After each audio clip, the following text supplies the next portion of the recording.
The Connolly's Red Mill story started over a century ago, and for 5 generations, the Connolly family have blended science, passion, and experience to craft premium horse and animal feeds, elevating equine nutrition all over the world. They've consistently pursued excellence in the nutrition environment, and their commitment to quality is absolutely unwavering. In 2012, the Connolly's Red Mills team joined forces with Foreign Healthcare, broadening their scope to include equine, pet, and agri-supplements, and the collaboration transformed the company into a nutritional powerhouse dedicated to their continued research and development. Then, a few years later, in 2020, the Red Mills family, their commitment to horse and animal well-being expanded even further as they welcomed Cardet and Martin into the fold.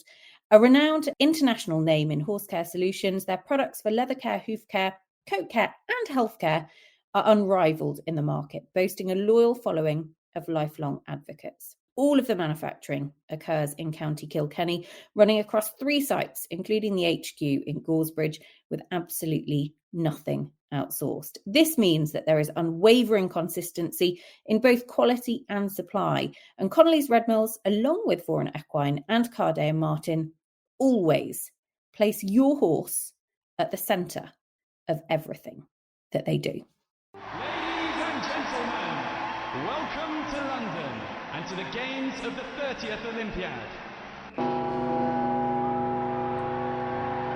Let the games begin.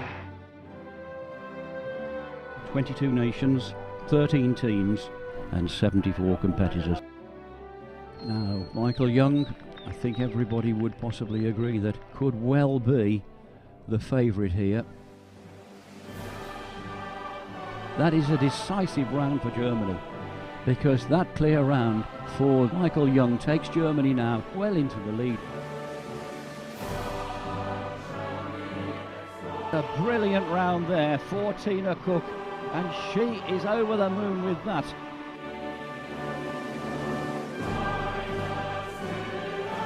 Germany stay in front. Britain, once again the bridesmaids. New Zealand, a good result for them, and a lovely result for Sweden to be 4th. It's time, listeners, for the latest instalment in our Olympic stories, and it is time for London. Probably one of the most successful games, if I can say that now, looking back, certainly in my memory. Dee, we're going to talk to a lot of people with a lot of different memories, a lot of different involvements. And I think I'm going to start with the same question I asked you for Athens. 12 years on, I look at it and I think successful. What do you think of when we mention London? When I think of London 2012, I think of Union flags. I used to call them Union Jacks until Maria Haig in BE corrected me. Apparently, like, Will Connell has everybody. He, like, his favorite thing is correcting people on when people call it the Union Jack. Like, the Jack is the pole, I think. Oh, really? Yeah. So you have to call it the Union flag, not the Union Jack. Okay, it's only a. Yeah, anyway. So God, you learn something new every day, don't you, listeners? There you go. Right. So anyway, I associate London with, like, Paddington Bear, the Queen, the James Bond stuff, the Union flag. Look, as an Irish fella, obviously, anyone who knows me knows, like, I'm struggling to get through all this. But I think you did a fabulous job at showcasing Britain and being British and what it means to be British. And that Union flag, at times gets a bit hijacked, same as a lot of flags. Gets a bit hijacked by different people using it for different reasons. And actually, I thought pride of being British really came back to the centre of London generally. I don't mean around the equestrian, but obviously around the equestrian as well. But listening back to the stories, listening back to how it made people feel, the preparation, the legacy, there was a lot in this recording. And definitely a big pride about pride for British people about being British, I think, is something that comes through. It's really interesting because actually listening to you talk about that and having gone through the recording of these shows and picking up on my kind of successful point to start with, there's nothing the British public like more, in my opinion, than actually predicting something's failure. There was a lot of talk about London that it wasn't going to be a success and that the transport was going to be dreadful and that it was the wrong place and to do this. And we hear about a lot of that actually in this, the first instalment. We're going to split it down into two as we have with all of the others. And this first one is about the organisation. It's about the pre-event. It's about designing the course. And actually, for me, it was the resounding success. You know, we're all looking back on it 12 years later, and it was all such a success. Whereas in the build-up, there was a lot of, oh, God, we're never going to be ready on time. Oh, God, it's going to rain every day. Do you know what I mean? Like, that's very much something I think British people are very good at. Yeah. We're all British. Let's see that to a T. Okay. But who are you starting with? We're going to start with Alec Lochore. Oh, this is good. I mean, plenty of people will know Alec from his roles as a course designer, as a technical delegate, but he was the man that was in charge of eventing in London. Before we go, can I tell you my highlight? I mean, I know we're going to listen to it, and then maybe I should do this at the end, but like, listen out, guys, when you're listening to this. Like, there's a little bit of everything in here. Firstly, I think legacy is something that's going to get talked about again and again and again across this series. When I listened to Alec talking about legacy, I was like, that makes total sense. I'm with you. Spread this legacy, non-place-based legacy. I was like listening away, nodding, being like, you know what, this guy, he's put legacy into people and sent these people around the world. We'll go on through the series and you'll hear other versions of like people who like that and people who don't like that. And I think it sets the theme a little bit. Yeah, well done. I really enjoyed this one, Nicole. Let it roll. The organising of any major event is a mammoth task. Take it to the Olympics and it goes to the whole next level. Home Olympics, lot of pressure, lot of responsibility. The man in charge of organising the eventing in London, Alec Lochore. Alec, you would be well known in the eventing circles for various guises, course designer, technical delegate, official, all manner of different hats. But London, does that stand out as one of your proudest? Of course, absolutely. Home Olympic Games in a venue that was just magnificent, for all of those reasons, to be surrounded by excellent people. I mean, there was such a good team in London. I had never worked in any office of an Olympics before. I had previous Olympic Games before that. I had been a technical official, but I went down to London in June 2010 and became a full-time employee. And the energy that was there in the whole team, not just the equestrian team, because at the beginning when I was there, it was just Tim Hadaway and I. And then, we had a really good relationship with rowing. We sat next to cycling, and it was just the energy in there was fantastic. Do you feel, actually looking back, that kind of rubbing shoulders with different sports actually made everybody raise their game slightly and learn something from the other sports in the Olympics? Definitely. I mean, I definitely think that I take bits out of learnings from the other sports that we learned in London. But more than that, I'm in touch. The family is there's a very good family, and I know that sounds like a bit of a cliche, but the London 2012s, particularly the sport family. In fact, I had quite a long conversation with somebody who was in the design team this morning, who I haven't spoken to for 10 years probably, and this morning was the very day when that we communicated.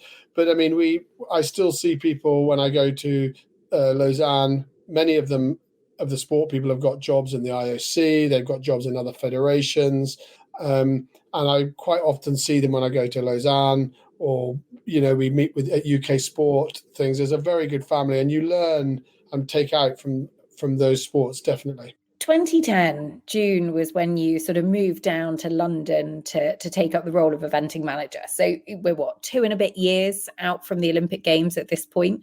How long had that in itself been in the pipeline for? When did your London journey start as such? about 2.5 weeks before I went.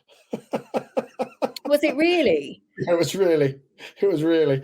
I was at Bramham, TDing at Bramham, and I was told, because I hadn't noticed, that there was an advert on the London 2012 website that I might be interested in looking at. So when's Bramham? The beginning of June. Beginning of June, yeah. And I was employed by the end of June, having had two interviews, and crazy. a conversation with my wife to say, by the way, they want me to go and live in London, a country boy moving to the city. How's this going to work? So, yeah, it was very, very quick.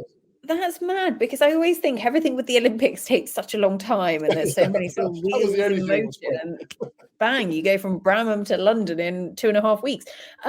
What was that transition like? What did the journey look like? Because you are Norfolk based, which is in the very east of England, listeners.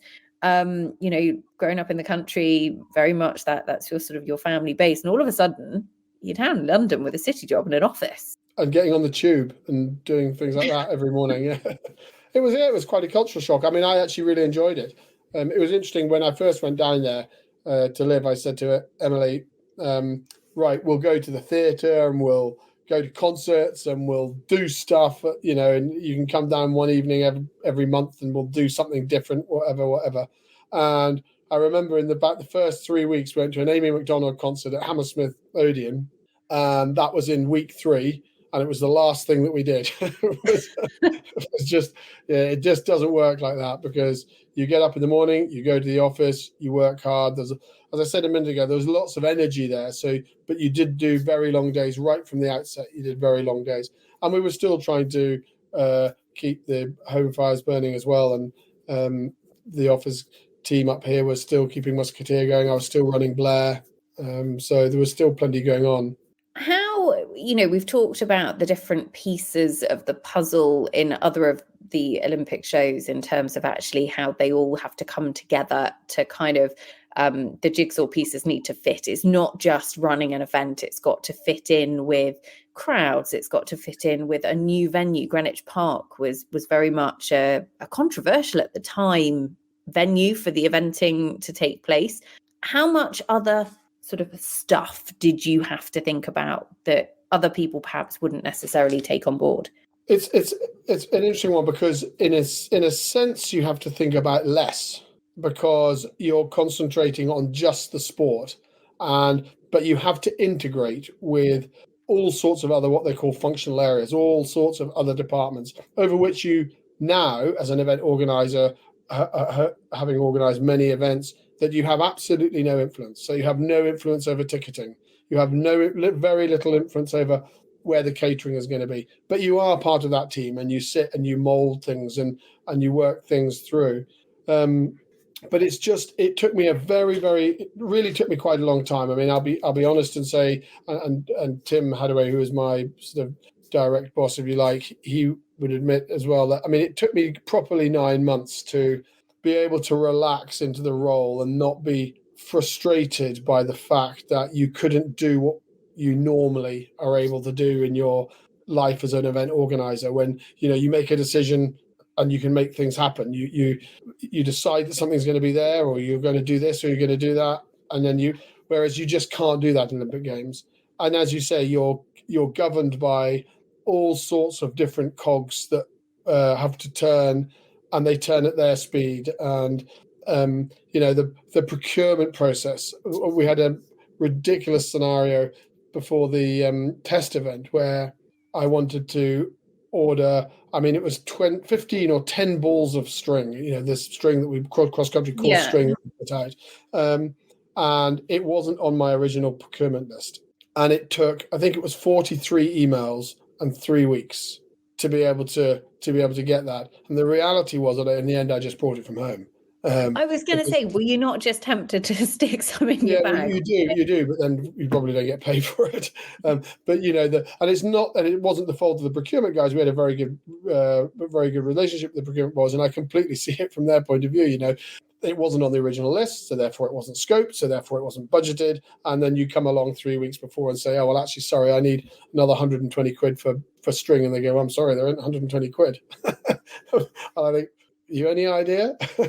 It's the sheer volume, though, when you think of all of the different sports in the Olympic Games and all of the different sort of, if you think how many sports there are and how many potential bundles of string there could be, you can understand the knock-on effect.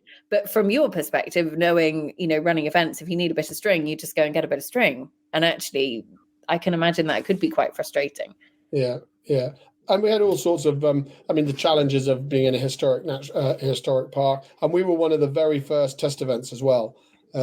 So we were in, I think we were in June 2011, and we were right at the beginning of the whole test event, and we were obviously testing out the deck, which was a really big test because it hadn't ever been done before. It was new. I mean, we'd done all sorts of. We'd been up to Andrews Bow in Lancashire, and we'd created a deck with a grandstand, put surface on it, watered it, tested it, and we'd all been up there to see how it worked and so on and so forth. But nobody had ever built a 2.5 meter deck in a Royal Park before and run an Olympic Games on it. And that deck was the stadium and the arena for the main arena, wasn't it? So it was Correct. It was raised off the ground. Why was it raised off the ground? Just for anybody who isn't familiar, give us an insight into kind of what went on behind the scenes there.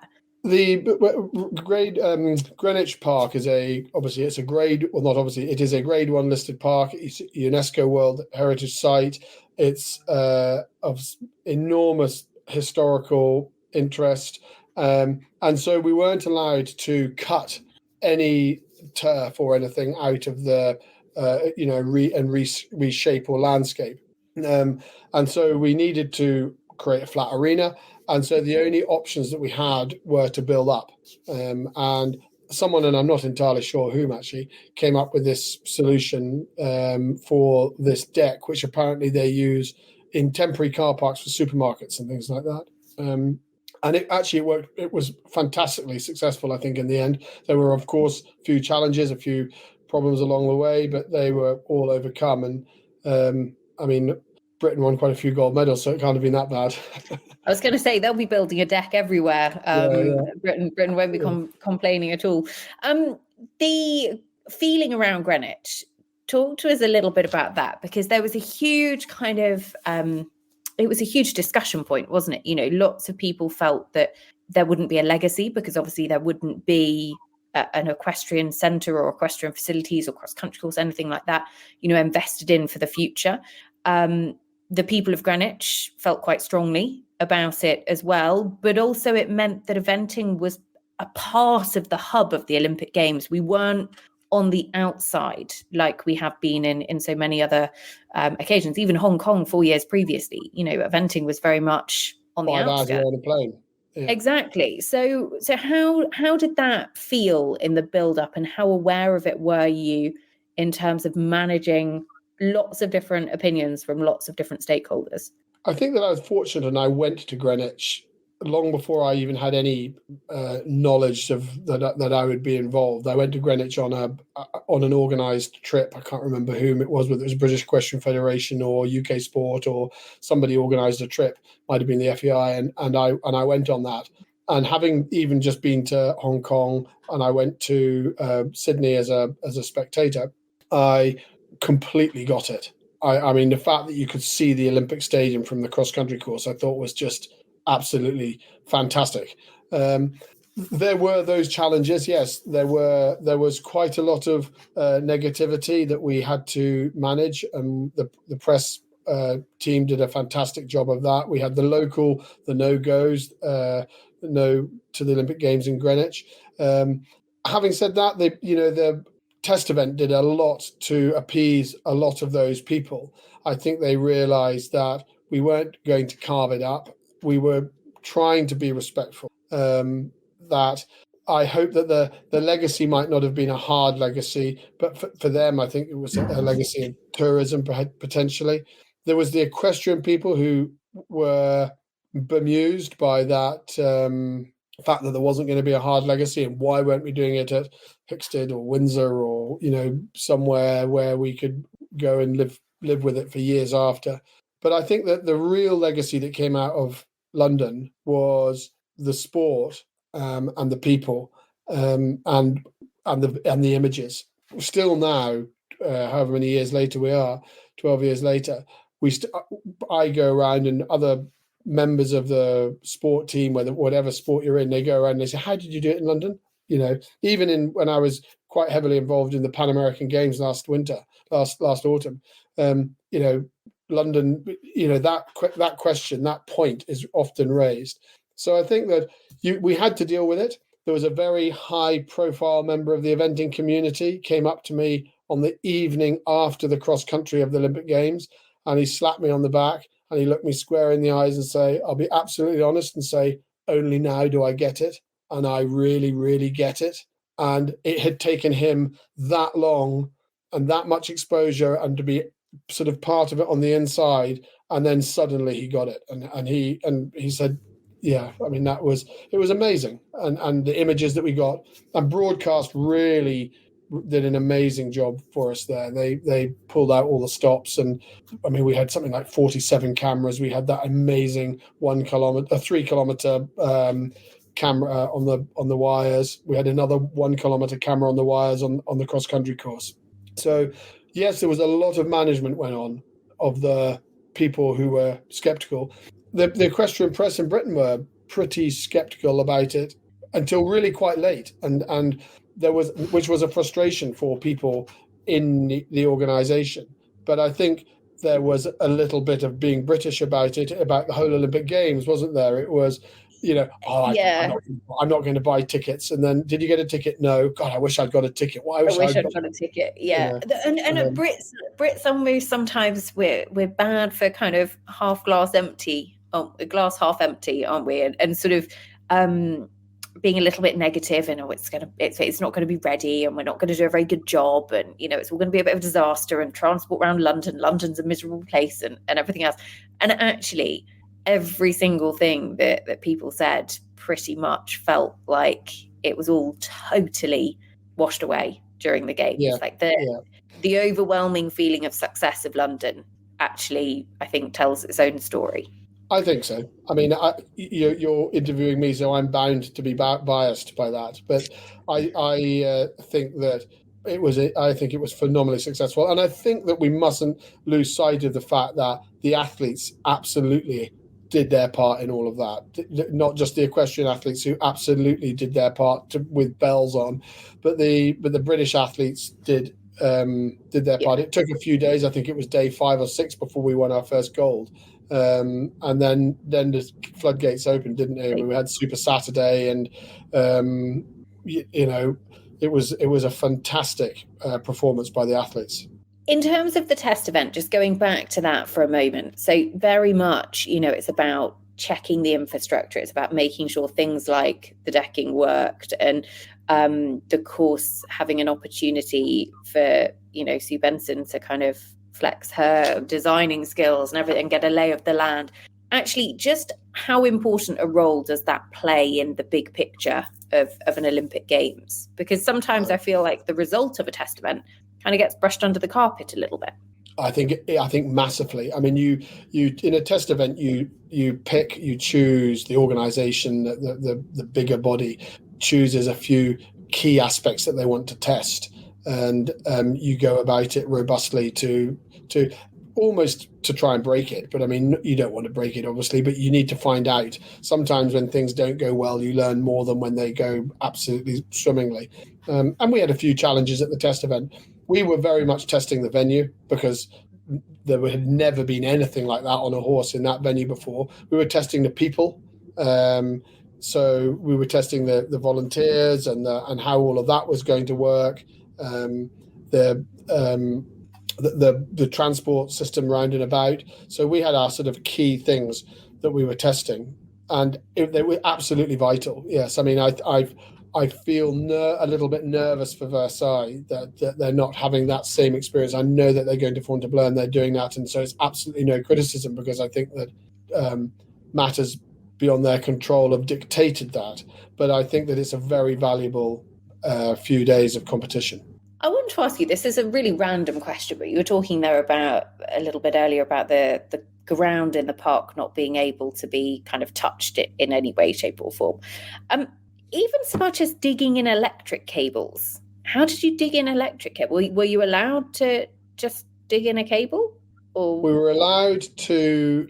I mean, we were allowed to dig in an electric cable underneath the jump, and I was still doing it at 4:00 in the morning of cross country. If you really want to know, I was digging in cables with the Lloyd from OBS, who Lloyd is well known in OBS, and we were digging cables in at that time of the morning to try and get the last of them. But we had lots and lots of cables lying across the top of the ground, 1 meter separation. So we had 3 lines of string on the cross country course. Most people won't even remember or have noticed, but we had 1 row and then a meter, and because you had to separate power and tech cables by a meter, and then we found ducts in the park, old drains and things like that, and we were able to run some of the cables, particularly from the bottom to the top. We were able to run through ducts, old drains, and I don't know what they were, but they found them and we used them.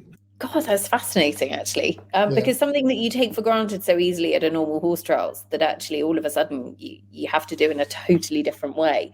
And Adrian, London eventing, Adrian Gibson, Jonathan Clissold, Andrew Hunter, and Scott Brookall, they did a fantastic job with the Sue's course, because we weren't allowed to post any jumps.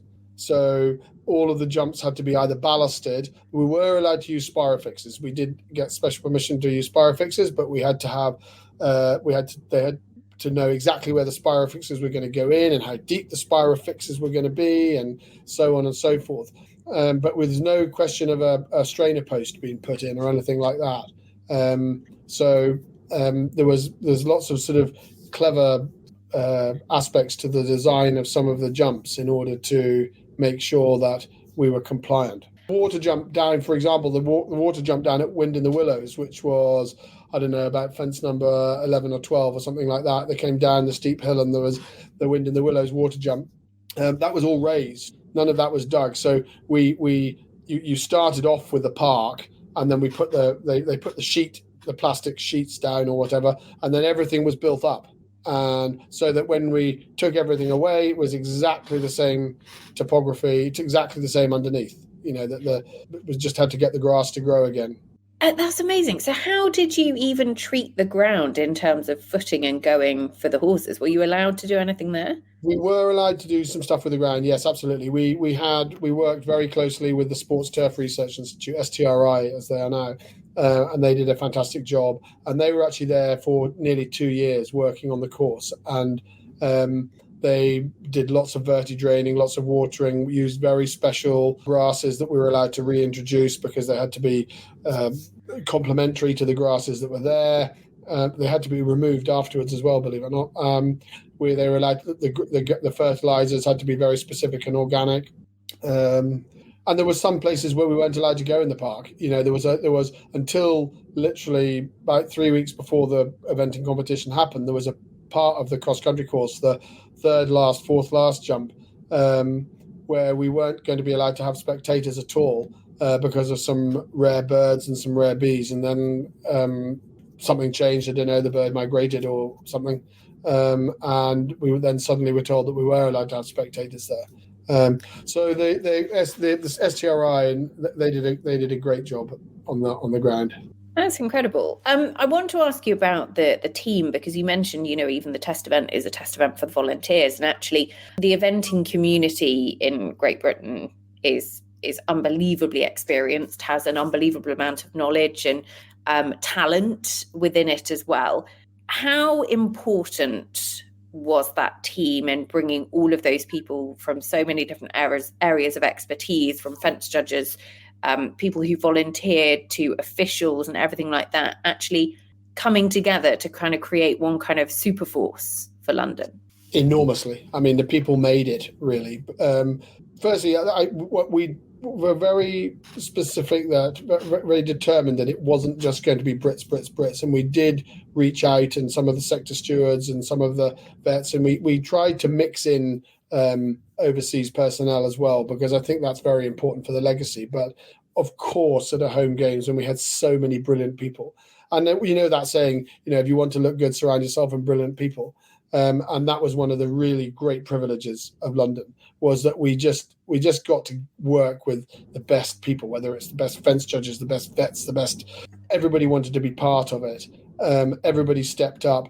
There was quite a process to go through if you wanted to be a volunteer. You had to come for volunteers training, you had to be interviewed, you had to do bits and pieces, and everybody did it willingly.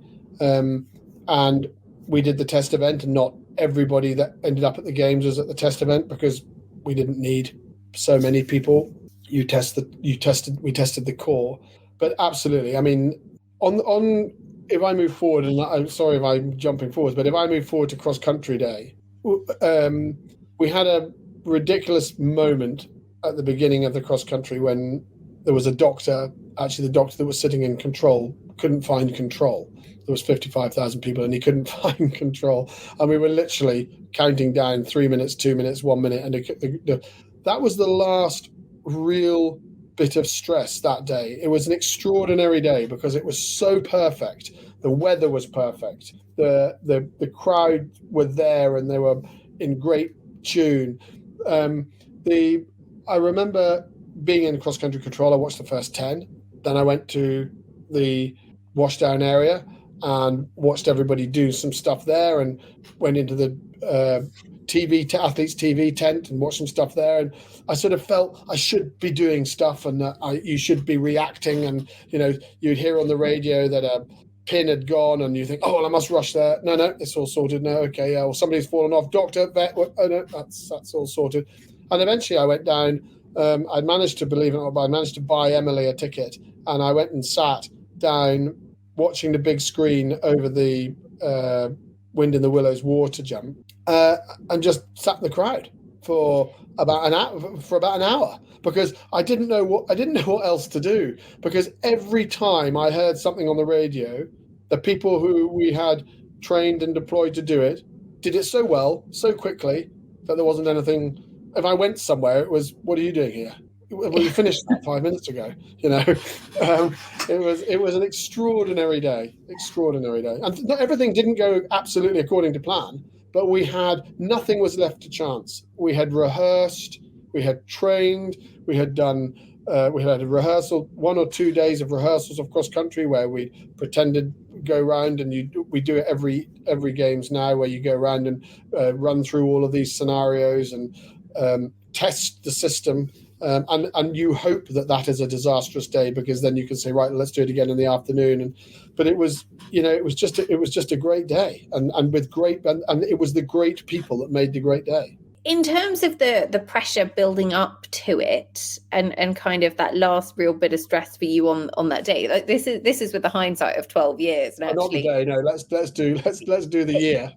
Like, how pressurized was it for you? You've run a lot of big events. You've had a lot of very important roles at major events as well. How pressurized was London to get it right? It was a lot of pressure. I mean, Stephen Renoir, Tim Hadaway, myself. People like Holly Farr and the brilliant Sophie Atwood, who's now at Burley, who were the sort of, there was those of us who were in the core team, and there's more names that I should mention. We were all exhausted. I mean, I remember on the last day of the games, you're sitting there like a zombie, and it was about 3 days after, and I'd been writing a blog for somebody or for a couple of magazines and online with permission, and I remember writing an email apologizing to the fact that I'd missed my deadline on the Thursday evening. We're still going on Thursday. I'm sorry, I missed my deadline. I'll try and do it next week if it's not too late. And 3 of the editors wrote back and said, no, you submitted it on time. It was perfect. It was one of the best ones you've done. I said, I don't know what you're talking about. And I had written 1,000 words, and I have absolutely, and it was me because it was on my computer. I have no recollection of it whatsoever. Funny enough, the games themselves, that they were really tiring, because I think that you do feel the pressure. I mean, the whole team, it didn't matter whether you were security, you were ticketing. I think the pressure was there because the expectation was there. And actually, the higher the levels of expectation, and we're British, I mean, I know that this is international, but, there's lots of times when if you want something done, you get Brits involved. I mean, people won't like me saying that, I'm sure, but and so there was a huge amount of pressure, and it hadn't all been easy before. If you think of the summer of 2012, the weather had been appalling. If you think back to badminton was cancelled, Chatsworth was cancelled, we'd had that awful weather. We got really behind in the build of the venue. There was lots of people working 20-hour days, 7 days a week. So it hadn't all been easy. And then we put in that sort of British political sort of, we'll make it as difficult for ourselves as we possibly can. So, we'll put more jumps in the way, hurdles in the way. So it was exhausting because of that pressure.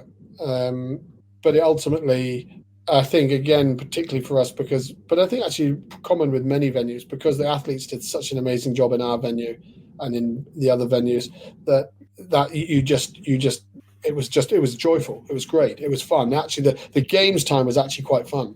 The eventing in terms of the British result, Team Silver, didn't quite live up to the expectation, I think, of a lot of people.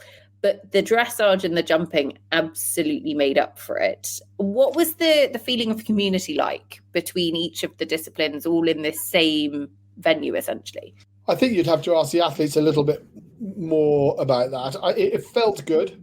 I think that we had, Stephen, Tim and I had set out, and the others in the team, we'd set out from early doors. I mean, a year or more before, to say that when people arrive, make it as easy for them as possible. So keep the grooms happy. The grooms are happy. The horses are happy. The horses are happy. The riders are happy. The riders are happy. The chefs are happy. The chefs are happy. They don't come to you and make little things into big things. And the Olympic Games does extraordinary things to people because of the pressure. And I'm not judging them for that. It's just a fact. The people who are your mates 2 weeks before and 2 weeks after, you're not mates for those 2 weeks. You're associates because you're delivering something. They've got, the athletes and the teams, they've got enormous pressures on them. Their whole funding for the next 4 years revolves around what happens in those days. A lot of the riders are at a once in a lifetime opportunity, so they're feeling the pressure. And the Olympic Games is the Olympic Games, and particularly when it's somewhere like in London and as magnificent venue as Greenwich. So, but I think that was something that, again, I hope that this is the case. I felt that we definitely got that bit right. I remember very clearly when the first lorry came down the hill. It was an eventing lorry. It was a Polish horse, it was a 2-horse lorry, came down the hill. And I remember gathering around a lot of the people saying, this is what it's about now. We have an Olympic horse in the venue. And the sun was shining. We were still rolling out turf behind the stables and putting wood chip down because there was still so much mud everywhere. But from that moment, there was a team of logistics guys there to help lift the trunks out. There was the stable managers, guys were all there, and they were managing things. And I think that it felt like a relaxed environment, as relaxed as it can be in those scenarios. And I don't remember any little things becoming very big things. And I've been in situations at other Olympic Games and major championships where little things have become big things. And that's because people are, the cogs haven't quite turned. In terms of your career and those other big events that you've been involved in, that you've organised, that you've run, that you've officiated at, where does London sit and how does it compare for you now? I think London sits absolutely at the top because it was the Olympic Games. It's never happening here again. Never. Not say never. It's never happening, but it's unlikely to happen again in my lifetime. And if it does, I won't be involved. It was a great success. I think Britain Inc. did an amazing job. I think that I think the people of London did a great job. I think the athletes did a great job. I think the helpers, the volunteers, were magnificent. The sun even shone most of the time. The weather was even good for us.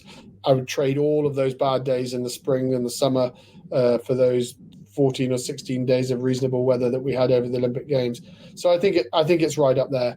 I think I'm still enormously proud of what we achieved at Blair for the European Championships in 2015. And that was a very, very exhausting experience as well, because going back to one of the things we were talking about earlier, at Blair, you still had 5 arenas, you still had 1,800 horses, we still had 670 stables or 800 stables. We maybe only had one eventing competition for a change, but then we still have 250 trade stands, and you have parking, and you have lorries, and you have all of those other things that we didn't have to worry about in London. I mean, there's no lorry park. Well, there was a small lorry park at the top of the hill. No trade stands. There's some catering stands. It's a different dynamic. So there are, in a funny sort of way, less plates to spin. But it's something that there's a bit of our soul. I think if you speak to Tim, Stephen, Sophie, Holly, whoever it happens to be in the team, and more besides outside the sport team, there's probably a little bit of our soul sprinkled somewhere in Greenwich Park. I think that's lovely, though. Have you been back since? I have. I've been back a couple of times, actually. What was it like going back and kind of reliving it? It was great. And one of the things, and you'll not believe me when I tell you this story, but I'm going to tell it because it is absolutely true. We went back there with my parents for... I can't remember what the occasion was. It was either their 50th wedding anniversary or something like that. It was about 5 or 6 years ago. We were going to the theatre in the evening. I said, well, why don't we just go to Greenwich and have a look and see what happens? So we went up to the General Wolfe statue, and we were all there standing at the General Wolfe statue. And a lady, a more senior lady, I mean, I don't know, 60s and the 70s or something, and a younger lady came up and stood 5 paces to my right. And the younger person said to the older person, that's where I think the moon fence. And they had no idea who I was, or my family were, or that whatever. But that was absolutely honest to God. That is what she said. I didn't say anything. I didn't go and introduce myself or anything. I just thought to myself, that is most extraordinary. 5 or 6 or 7 years after the games has happened, I'm standing at General Wolfe on any given day. I'm standing at General Wolfe, and somebody's come up and made a comment. I think that's where the moon fence was. So yeah, I have been back. It's great, and you look back and you have a little walk about. And the first time I went back was about 2 or 3 years later, and I went and had a cup of tea in the office with the park wardens, and had a bit of a reminisce, and they loved it too in the end. I mean, there was all sorts of politics and challenges with the Royal Parks and all of those governmental organisations. And again, I'm not critical of them. It's just everybody was doing their job, and everybody was nervous about what we were going to do and how it was going to be. But I think actually everybody, including all of those other people who were sort of significant stakeholders, but not necessarily delivering in the same way that we were, I think they were all very proud of what happened. It's amazing, though, you just touching upon the moon fence and things like that, because I feel, we've talked about it with different shows, and that importance of a legacy and that importance of sort of iconic images that you look at and you see London Olympics before you think of anything else. You just know automatically where it is. And London nailed that. And I find, we'll hear from Sue in a little bit more detail in terms of kind of her vision on that as well, because it was so successful. And I know we saw plenty of those fences pop up at various different events throughout the country. And every time you sort of smile and go, that was at London. And it was very, very cool. I've got 2. I still use them. I've still got them. Yeah. Do you use them sparingly now? Do you feel like you're almost saving them? Because obviously there'll be a shelf life. Well, one of them, the north-south-east fence that was on the Meridian line, that's not going to be a cross-country jump anymore. But I'm going to reboard I have the diamond as well from that was fence number 1. That will be a jump again. Definitely. But you're going to say the Meridian one. I thought you were going to say I'm going to put it in my garden, and that's going to be my London memory. You're an awful lot closer to where it is going to end up than you might imagine. Where is it going? What's the plan? I'll tell you when I've done it. Okay, fine. We'll send a picture. Alex, sum up London for us for you in 3 words. Exhilarating, team, and legacy. As I said earlier, the legacy isn't in a hard venue. The legacy is the whole of the Olympics. I think the legacy is in what we left behind, or what we have developed for people. Again, you go to the federations, you go around the world.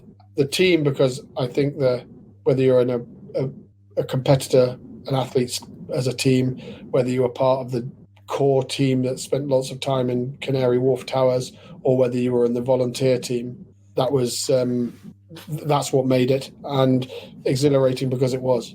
An unbelievable privilege.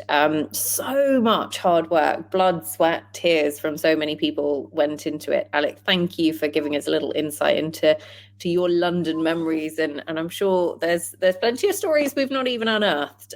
We might Thank you for stirring up the memories, because it's fun for an old man to sit back and remember some halcyon days. Do you know what? It's been one of my favourite things. This series has just been an absolute privilege to go back and relive some brilliant Olympic stories. I have loved every single second of it. Alec, thank you so much. London, absolutely exhilarating, huge team effort.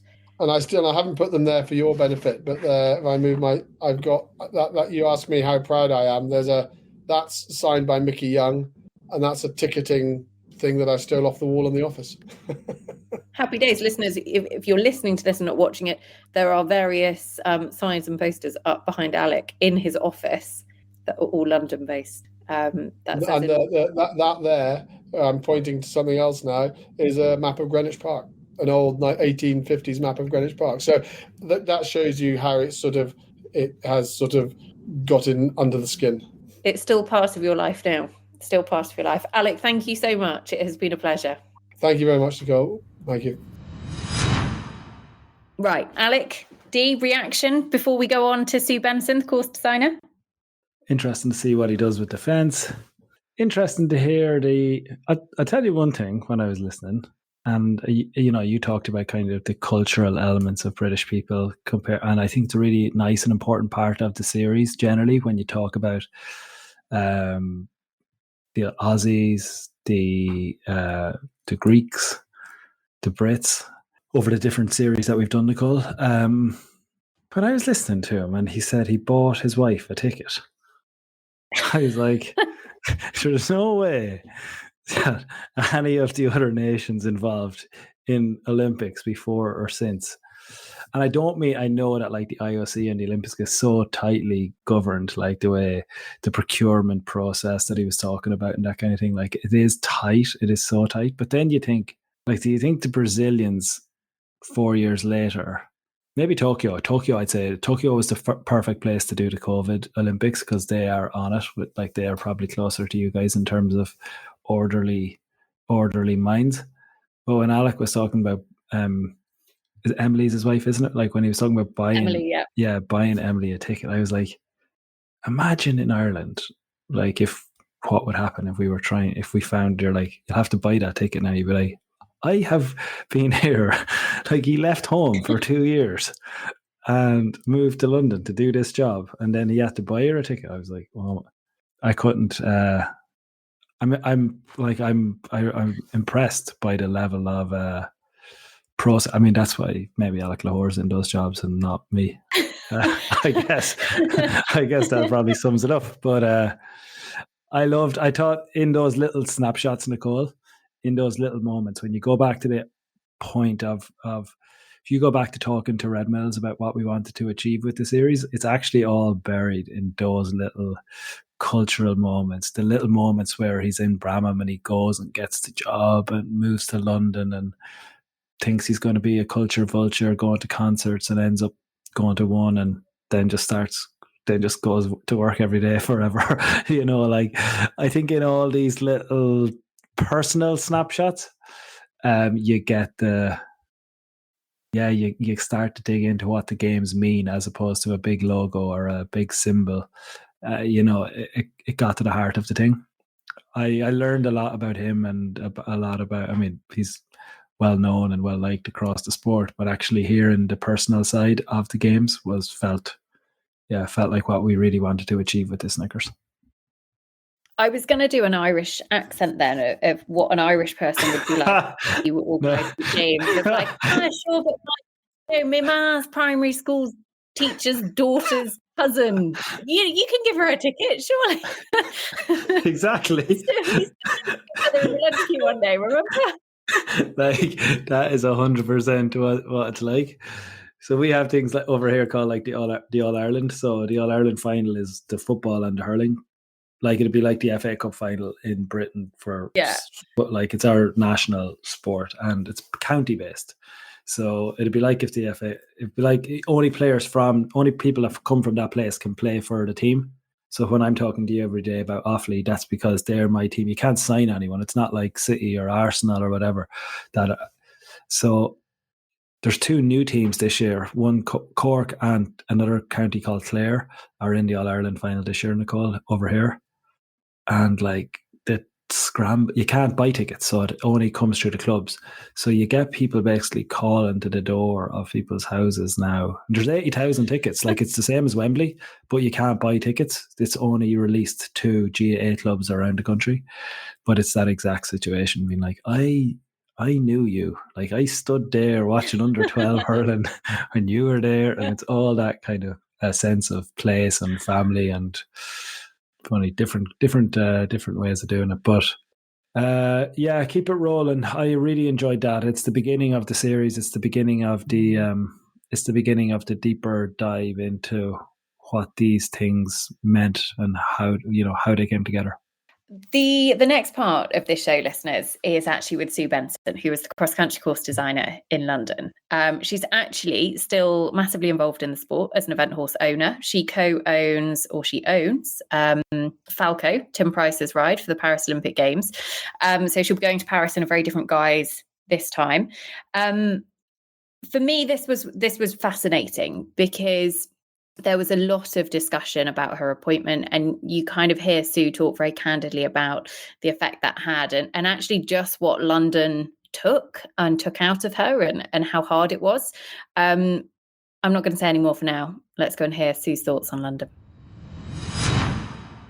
The lady in charge of creating, quite possibly, I think, one of the most iconic cross-country courses that certainly I can remember. Sue Benson, course designer for the London Olympic Games. Sue, it is lovely to have you back on the show. Yeah, back quite soon too. But it seems like yesterday, and yet it was way back, wasn't it, in the autumn? It was. We did a brilliant show with Sue last year, listeners. We will link it in this episode if you want to go back and have a listen. And we did touch upon London, but it didn't feel right that we did this show without going back and digging a little bit deeper. So take us back to the moment that you got the call up to design an Olympic Games, because this is a real once in a lifetime sort of opportunity. Right. So the first thing I knew about it was I got a letter from LOCOG saying that LOCOG being London Olympics, saying my name had been put forwards together with 3 others. And would I be interested in having an interview? So the answer went back pretty smartish. Yeah, I'd quite be interested, quite interested in that. And so then, of course, I was warned that I would have an interview, and therefore it made sense to go straight to Greenwich, because by that time we knew that Greenwich was the site, and take a look at the park and have a look at the just everything that was offered to me. And I have to say that was a meltdown moment in the beginning, because I could not see how we could run a 10-minute course or 10 and a half minutes or round that site. It was like, no, I don't know how we're going to do this. And then I thought, well, if I'm going to be interviewed, I've got to be positive and I've got to believe that we can do it. So I kind of took a big deep breath and looked at the site as a whole, which was interesting because it had a lot of flat ground at the top and a lot of fairly flat ground at the bottom, but a really, really steep hill in the middle. But of course, it had all those iconic sites. We had the Saxon burial grounds, we had the Roman remains, we had beautiful ancient trees, we had Queen Victoria's oak tree. There was so much to sort of play with, and my imagination then started to run wild a bit, and I did then become quite excited. I have to say the ground always looked like an issue to me because it was so compacted. Hundreds of years of footfall. How could we ever gallop horses on this ground? So that was a big sort of question mark for me. and so many paths and roads to cross. Again, what sort of surfaces to start with? Do we put the same surface down on every single crossing? We had about 60 paved paths and roads to cross. But anyway, I kind of got some bright ideas and got to the interview and threw them at the people on the other side of the desk. I mean, some of them were completely mad, like jumping on and off the bandstand. But at least it showed I had imagination and I had a real enthusiasm for it. And so then I just waited, thinking, well, I'm up against some pretty tough opposition. And then I got this amazing letter, saying, yes, we'd like you to be the designer. And then I had to keep it quiet for several weeks. It was embargoed. How was it presenting to the group of people, and who were the group of people on the interview panel? Were they knowledgeable about equestrian sport, or were they from the IOC? No, well, I had no idea who the Lochore people were. I'd done a little bit of Googling, but they weren't horsey at all. But we had Hugh Thomas was there, I think, as an advisor. Just sort of sitting, listening in. I mean, he obviously didn't fire any questions. And we had one other, you see what I mean, 12 years or whatever it is, I can't remember. But there were a couple of British people just literally helping Lochore to make a decision, I think, without actually being involved.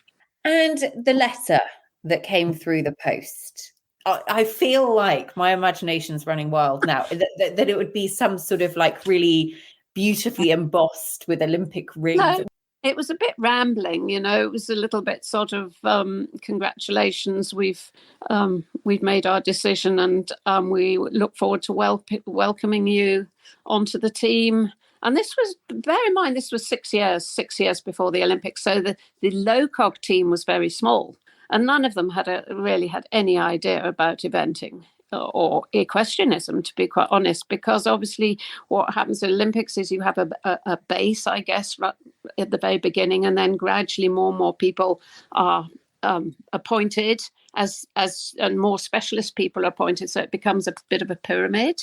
So it was at least a couple of years before I got Tim Hadaway on board, and he became the equestrian manager.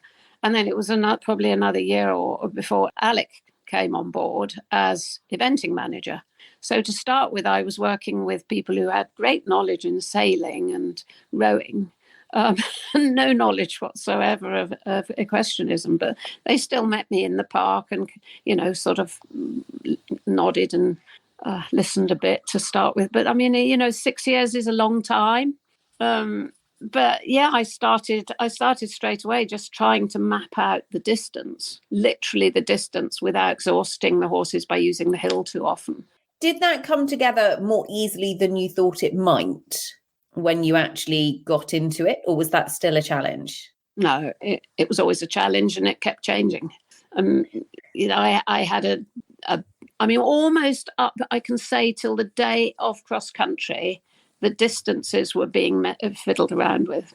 It's amazing, isn't it? 6 years in the playing, and it still has to come down to kind of getting all of the final infrastructure and everything else in place, because actually the park all of a sudden is unrecognizable. Totally. As a course designer, what is it like? Because I think actually you're kind of an artist. You're a horsewoman, and an artist at this point, because you've got this essentially blank canvas. You go to a big badminton or a Burley or another established event, and there are certain fences that are already there. There's a certain way, there's a certain feel that you can put your stamp on. What's it like actually having that blank canvas? And where do you even begin once you've got the distance? The blank canvas is fantastic, actually. It's much easier than trying to take on someone else's course or something that people have, already have ideas about, because no one had any ideas, including myself, to start with. So actually a blank canvas was nice, and it was exciting to have those iconic structures, and having the Maritime Museum down at the bottom, having the Canary Wharf, a view of Canary Wharf was amazing. And then, of course, we had Meridian line, to be able to put. I mean, immediately I wanted to put a fence across the timeline. Obviously, that little things come up very quickly when you have so much inspiration, and it was inspiring. We had the observatory, as you know, that's where I put the famous planet and half moon. No, it was lovely. That was one of the nicest bits, was being able to let my imagination run riot. And then once I'd got my builders on board, then I had someone to talk to, because to start with, it was quite lonely. And it was just my own office work, sitting there, doing little diagrams, and then going to the park and thinking, can we use this bit and can we use that bit? So, yeah, it helped once I had 4 builders on board. Talk to me about your builders, because the course designer, course builder relationship is a pretty special, pretty important one.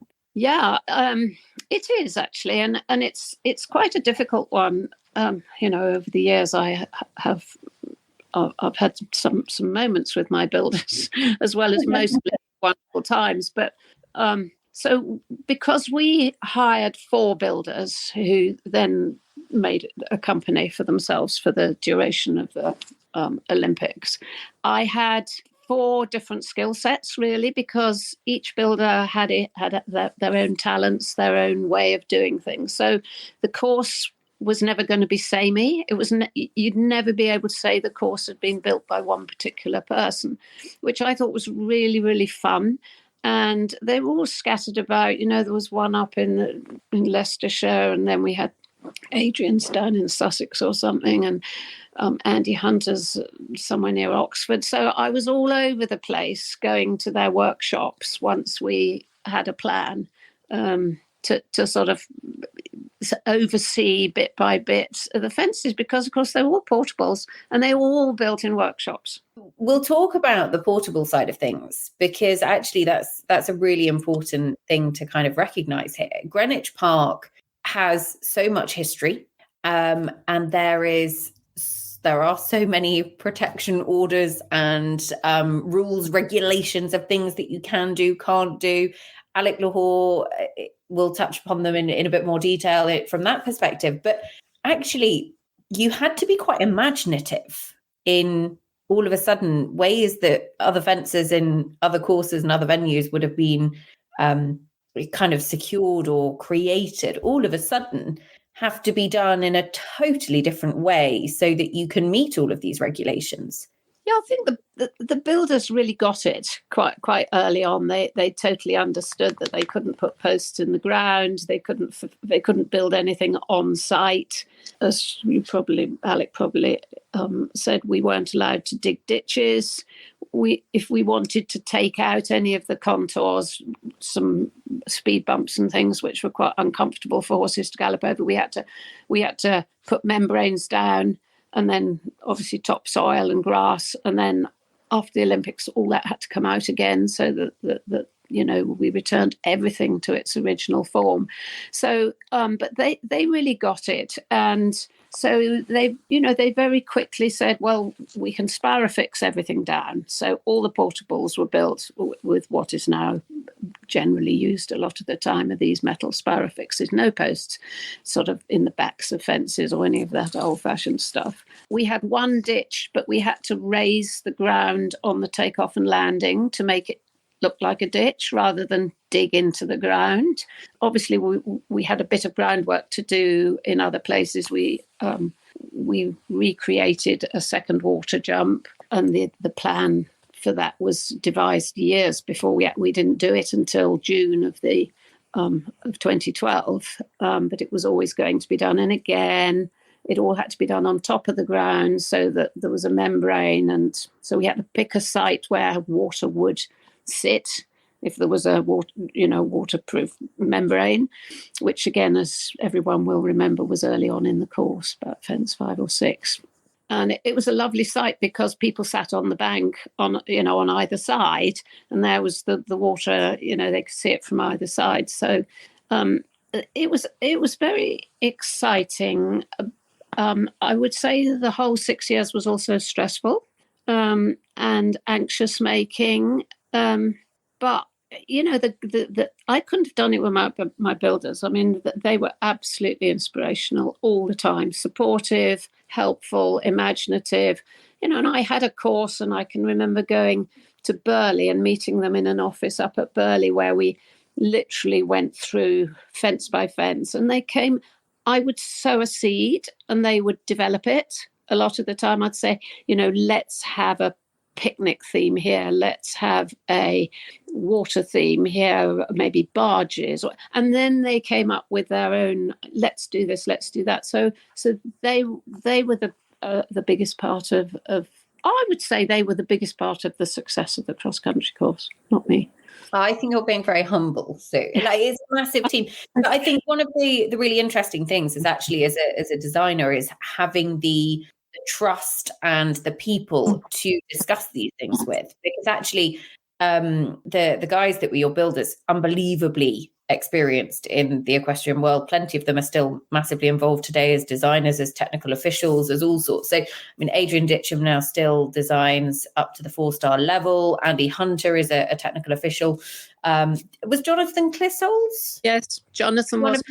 In fact, I think Jonathan was the one who initially got the other three together and said, let's apply for this job. Let's the four of us do this. So he person? Scott Brickle. So quite a brilliant team of people coming together. At what point, though, because we've kind of touched upon the artistry and the feeling of incorporating the Greenwich history into this course, how important for you was it, and how much did you set out to create something that would be visually iconic? Enormously important, actually. I mean, I've always been visual. I've always been fairly artistic. I wanted it to be memorable. I wanted people to say, we will never forget 2012, London 2012. The next Olympics and the next and the next. I thought I still want people to look back and say, well, that was good, but it wasn't as good as London. So it was very, very important to me. And of course, I'm sure a lot of the decoration and all the artistic stuff was lost on the majority of spectators and probably lost on television as well. But for me, it really, really mattered that I did something that stamped the course as a little bit different. And of course, I had such an amazing site. If I couldn't make that different, God help me. Greenwich is a community. It was quite a divisive move in the equestrian community and in the local community in terms of where the equestrian events were going to be held for London. It ended up being a massive, massive success. But for a long time, it felt like there was quite a bit of division and negativity around it. How aware of that were you, and did it have any impact in terms of your preparation? Well, the negativity actually was quite upsetting. First of all, there was huge hostility to my appointment, so that didn't get me started, on a great footing. Particularly the riders were very critical of the appointment. And, I won't go into details, but it was very hurtful. And it was hard for me to step outside that box, as it were, straight away. And then, of course, almost immediately we had the opposition from the residents in Greenwich, because they they absolutely didn't want the equestrian events in their park. And we had the amount of meetings that Tim and I, and then Alec and I, went to dealing with what they call themselves the no-goes, no to Greenwich Park Olympics. So that hostility was difficult. I can remember being in the park with working out which very lower branches of trees needed to be trimmed so that horses and riders could get underneath on the track. And some of the residents would follow at quite a close proximity, watching, and they would have their telephones, and you knew they were ringing back to their friends saying, they're going to cut this tree down, they're going to cut that one down. There was a lot of negativity early on, which just didn't. In looking back on, as you've made me look back on the memories, those were some of the unhappier times. Did you ever regret taking it on? Oh, massively at times. I mean, in 6 years, if you don't occasionally say, I wish I'd never played. I wish I'd not started this one. That chapter of my life is an amazing chapter, and something which it's lovely to look back at my albums and all the press cuttings and the messages and the letters.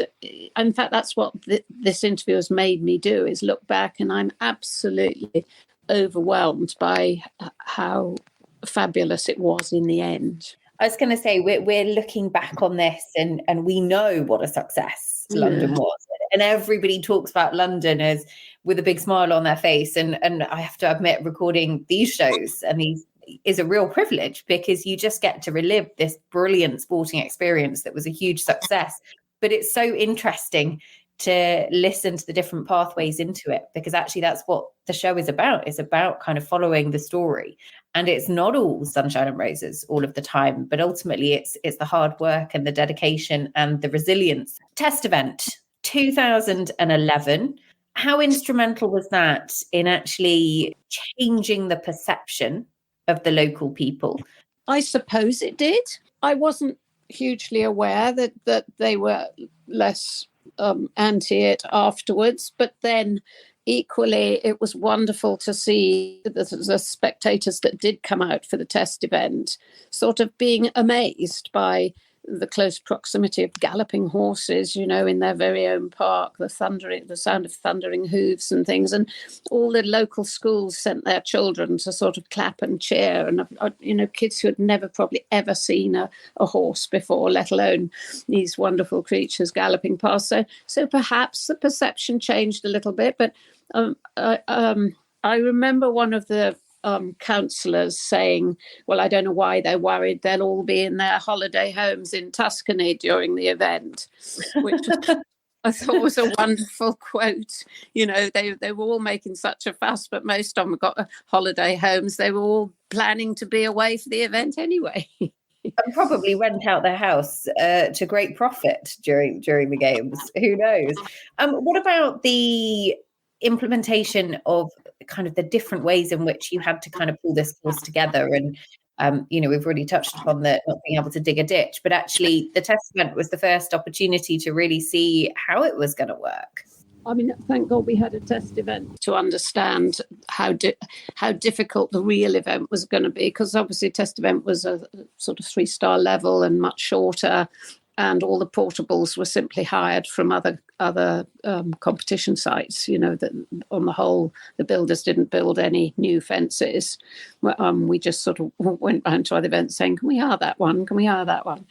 But it did help them with where the best place to deliver them off the lorries and in what order, and how we were going to get the fences to the sites. Test event was dry. Actually, the ground was drier for the test event, but we weren't really allowed to make it do any form of damage to the ground. So again, they had to put out tracking whenever they went off the roads. So every fence was delivered on. They had to put the tracking out first before forklifting the fences off the lorry and placing them.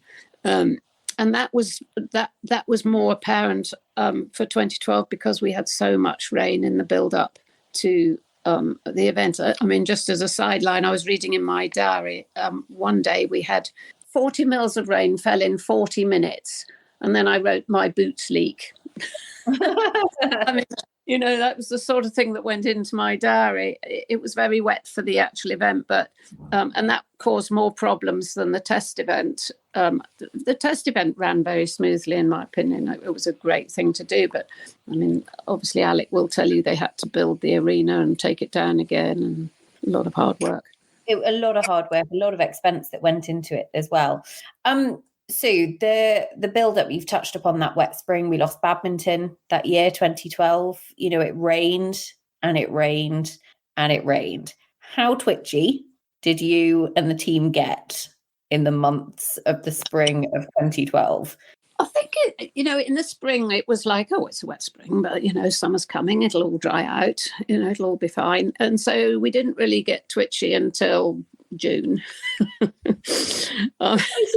be honest, that's close enough. The first water jump was due to go in at the beginning of June, and so all the boys were up there. Plus, of course, they always had extra help. They'd all hired extra help themselves. So there was a whole group of them up there trying to build this water jump, and I can remember going up to see how they were getting on about the second day. And of course, it had been raining. And I said to Adrian, "How's it going?" And Adrian, who was always so positive, he said, "To be honest, today has been a car crash."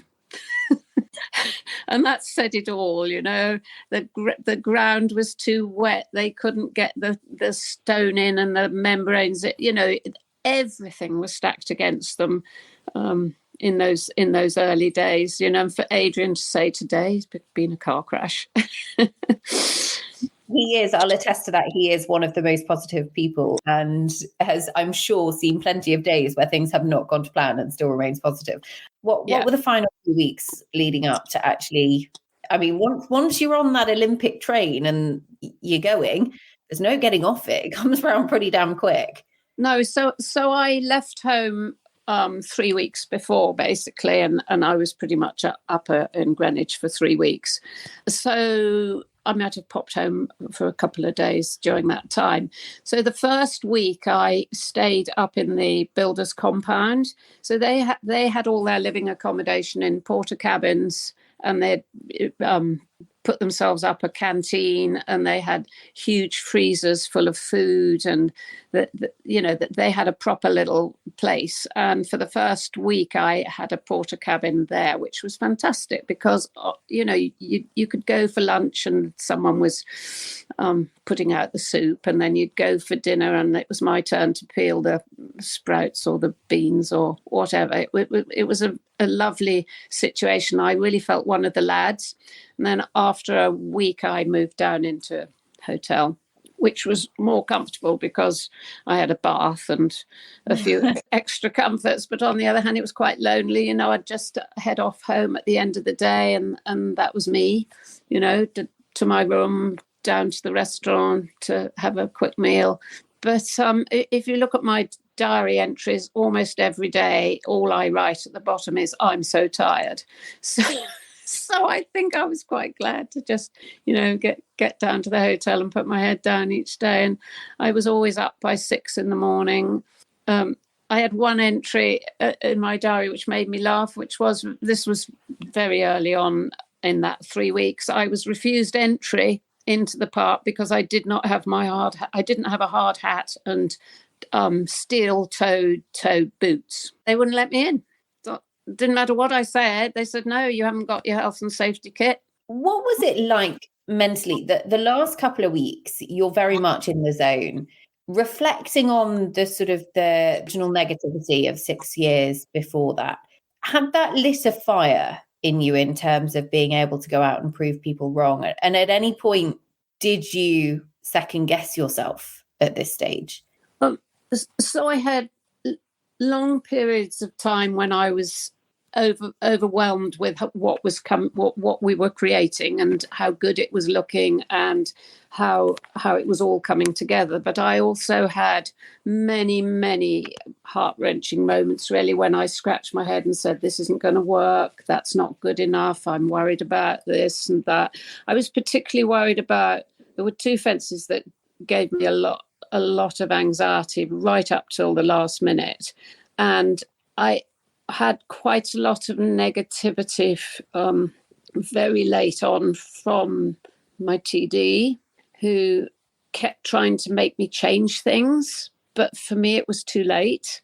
We couldn't change things that much. We could tinker with dressing and ground lines and all those sort of things, which we did a lot of, which I always called anxiety changes, just the moment was getting to everybody and everyone was anxious that, something might not be quite right. But the negativity never went right away because although I believed in the course, I'm not sure I really ever believed in myself. Looking back now, there's nothing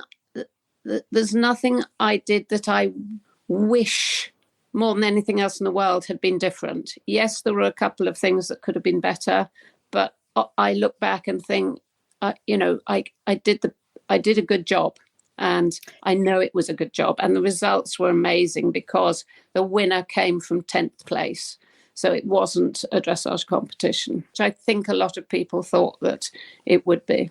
I was going to say, any professional, you ask any rider that wins badminton or Burghley or anything like that, and if you say to them, are you happy with every single moment?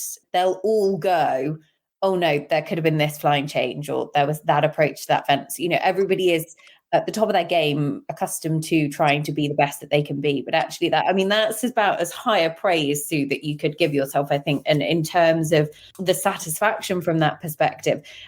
Cross Country Day itself and the event itself, when things all kicked off, what was it like in London being part of that Olympic Games? You've worked 6 years towards this event, and all of a sudden it's all come together. It was quite surreal, actually, watching the park fill up was very exciting. And I kept having to sort of tell myself they're all coming to watch these horses. I never felt they were my fences. They were our fences, but it was pretty exciting. I was also quite jittery. Obviously, my husband was with me, and then two of my sister-in-laws and one of my sons turned up. So they managed to distract me until 12 o'clock or whatever time the off was. And I just watched in complete disbelief, actually, at how full the park became, in such a short time, and everyone was sitting around and cheerful, and it was actually wonderful. And then, of course, come the first horse, I started to shake, and I spent the whole day in the commentary box, basically watching some closed circuit, because I wanted to be out in the park, but I couldn't afford to miss anything. And if you're standing at one fence and suddenly something happens, you have no idea what's happened. So as the designer, you virtually, if you want to see how your course is riding, you've got to watch closed circuit. So I just sort of sat indoors numbly on my own watching. Were you aware of the incredible atmosphere and sort of the wall of noise that followed? No, I wasn't. Not really. Not the way people have described it since. That's one thing I really regret, is not hearing the cheering and the clapping and the whole buzz of the thing. It's amazing, isn't it? Because actually, like the sacrifice for having worked, so hard for 6 years to get to this moment, and actually you do what you've got to do on the day, and ultimately you feel like you've got to be in that place. And ultimately, if somebody had probably taken you outside, you'd have gone, hang on a second, no, I need to be back in there. But actually it was your course, Sue, that they were jumping and people were enjoying. And actually, have you been able to kind of go back and reflect on that with the relief of hindsight? Yes, through the amount of letters and texts and things that I got and recorded. I mean, I've even recorded every text that I got, and that's reflected glory. Is that I then realised that actually there'll always be some people who didn't think it was quite what was needed or wanted, or that they wished it had been different and so would have done better. So I accept that not every single person thought it was amazing, but enough people have written enough nice words for me to bask in the aftermath of it without having really enjoyed the day. I mean, I can't pretend I enjoyed it. Of course I didn't. Every mishap was oh dear, I hope it's not serious. And every horse that went inside the time, I thought, oh God, I hope there aren't too many, because I had so seriously tried to make it a course that the time was hard to achieve, but not unachievable. And equally, we had we had 20 nations, I think, competing, and my brief was to get them all round if you could, but they shouldn't win. Not, only the best should win. So it was a jolly difficult brief. That's like asking almost the impossible, isn't it? Honestly, a course designer's job is so hard, but actually you want to get people round, but you've got to make it competitive. You've got to make the time tight, but not impossible. Like, it is a very, very difficult thing to be able to pull it together to do. One thing that I want to ask you about, because as a woman in your role, there aren't many top level female course designers. I think there have been two, yourself and another lady, who have designed at the very, very top championship level. It is very male dominated. How proud are you of what we hope will be a legacy of inspiring future female course designers, that actually what you've done and what you've achieved, they could do it too? Yes, I mean, obviously the proof's in the pudding. Doesn't really make any difference whether you're a man or a woman. If you have a flair for something and you have the determination, and you also have a bit of good luck, and you get in the right place at the right time, and you're prepared to put the work in, it shouldn't make any difference who you are, where you come from. I think the most important thing for a designer is that they must have ridden at a high level. For me, I always had that feeling that I could or couldn't gallop into my fences. If I felt I wouldn't want to jump this, then I felt I had the experience to say that, having done what I'd done. But if you come from maybe just having done Pony Club and maybe novice, you wouldn't have that feeling. So you could design something. And of course, nowadays there are so many different people coming along to keep check, to oversee and advise. The designers really have a very good opportunity to learn, but I still think they have to have ridden. I mean, I didn't have much opportunity to learn. I was just originally, as a designer, I just was thrown in the deep end with no training, doing novice, intermediate and advanced at Bicton. And I'd never designed a course in my life. So I learned the hard way. It's an incredibly tough job, and one that I certainly don't envy you on as well. Looking back on London, the benefit of 12 years of hindsight, can you sum it up for us in 3 words? Slightly thrown me in it. I mean, look, the 3 words: stressful, exciting, and challenging. It's amazing, honestly. So the absolute dedication and thought, blood, sweat and tears that went into designing that London course. Obviously, there was never going to be a hard legacy in terms of Greenwich Park becoming an equestrian centre. That was never going to be the plan. Greenwich Park sort of returned to its former glory. But what's the feeling like when you've seen those fences and you see those images actually being used, and you hear other people talking about London with the kind of the wonder in their voice about how successful it was? What does that make you feel now?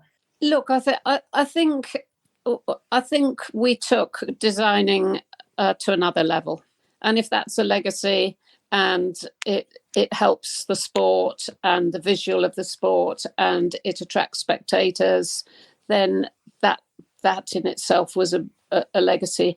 How do I feel about it? I just feel it was a chapter of my life that was I was very fortunate to actually have, and I've stepped out of that chapter. My life is very different now. Everyone said you'll get all these designing jobs. You've done such a wonderful job in London. I never got offered another job, and I didn't want one. I kind of wanted to leave it at that. So it worked in my favour. I did Bookalow for another 5 or 6 years or something, but it's quite hard to beat that, though. Like, when you've had that experience of and you've seen it all come together and watched it back, quite tough to beat an Olympic Games on home soil in Greenwich Park. Exactly. So thank you so much. It has been an absolute pleasure to have you on the show and look back on London with you. And thank you for being so honest and giving us a real insight. And I'm sure there'll be plenty of people listening to this that have a whole new appreciation for actually what it has taken to get to this point. Well, it's been a pleasure talking to you, and it's been a pleasure to dig out all the stuff and have another look through it to remind myself before you came on air. It's amazing how much we can look back and reflect. 12 years ago, London, the Olympic Games. Sue, thank you so much. My pleasure. It really was. I don't think you can underestimate, Dee, exactly how much people involved in the sport and involved in the Olympic Games put into it. Alec uprooted his entire life. Sue, it basically took over her life for those years in kind of building up to the Games. And actually, in the same way as the riders, and we'll hear about kind of the riders' journeys in the next show, this isn't just London Olympic Games, 2 weeks at the end of July, beginning of August. This is years and years and years of blood, sweat and tears to get to this point. Yeah, and I think I always feel it's a really unseen piece, Nicole, even of the events that we go to week on week or month on month. There was I don't know why it's stuck with me, but there was a moment when I was driving out of Bromont, God, 4 or 5 years ago, probably, another Olympic venue, a legacy venue. It still has the 1978, I think. Is that right? And then it has the Olympic rings up on the hill still in Bromont. But I remember driving out of there and looking at just the amount of work that still takes place on a site when everyone else goes home. And like in that moment, I'm thinking, oh, I got to get to an airport. Then I got a transatlantic flight and I've still a lot of work to do. And you're thinking I have a trek home. I'm sure lots of people leave events feeling that way. But actually, like the amount of work that's still to happen at an event, the low almost for the staff teams post-event. And that's not the Olympics in the centre of London. I think what's captured here is that, again, you go back to the legacy thing, the idea that like it all moved away again. It's still something that's kind of hard you've got to get yourself into the right place to think about that. And we will, I'm sure, talk about it at the end of the show, for the amount of work that was going in. I think that's what's really captured here. You talk about blood, sweat and tears, like, my God, the detail, and then every the pressure. blade of grass basically went back to how it was. I mean, even go back to the previous interview with Alec where you're talking about the cables.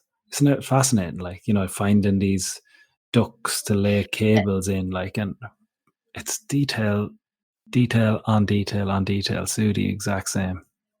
And actually, Alec going back to Greenwich Park and kind of having that moment of the kind of, I guess, recognition of exactly what had unfolded, because you haven't got this place to go back to and it's all there. You can see it all. You go back and you kind of think, did I just dream all of that? Or did that really happen? It did, but you wouldn't necessarily believe it because then you see the legacy in other ways.